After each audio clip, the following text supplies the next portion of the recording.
Assalamu alaikum, Brother Zakir. Walaikum assalam wa rahmatullahi wa barakatuh. My question is, why it is said in the hadith that sujood may be allowed to the husband when it is only exclusively for Allah?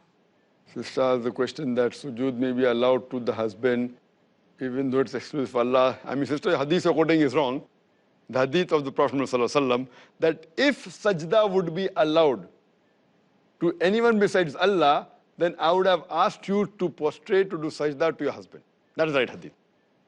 What you're saying is totally, it's not permitted. The hadith of Muhammad ﷺ is that Prophet said that if sajda would have been permitted to anyone besides Allah, then the Prophet said, I would have asked you to do sajda to your husband. Now, this hadith does not mean in any way the Prophet is asking the women or the ladies to equate the husband with Allah subhanahu wa ta'ala. That is shirk. But it is only telling you what is the importance of your husband. For example, Allah used this type of words even in the Quran. Allah says in the Quran that if Allah has begotten a son, tell them, those people who say that Allah has begotten a son, tell them that if Allah has begotten a son, I would be the first person to bow down to him.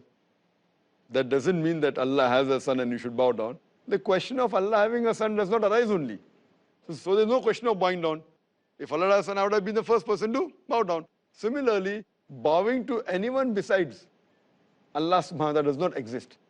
And but natural, this is just an analogy, a statement, an idiom to show the importance of the husband as far as the wife is concerned. He's very important. It doesn't even mean that after Allah subhanahu wa ta'ala, the next person of importance has been no. As a Muslim, after Allah subhanahu wa ta'ala, we have to love the Prophet. And the hadith says that if you do not love Allah and the Messenger of Allah more than your own life, then you cannot be a true mu'min. So, but naturally, after loving Allah subhanahu wa ta'ala comes the love of the Prophet. But this statement that if sajda was permitted, if prostration was permitted to anyone besides Allah, I would have asked you to prostrate to your husband, shows the importance of the husband for the wife. That means you have to obey him, you have to love him, you have to respect him, you have to take care of him.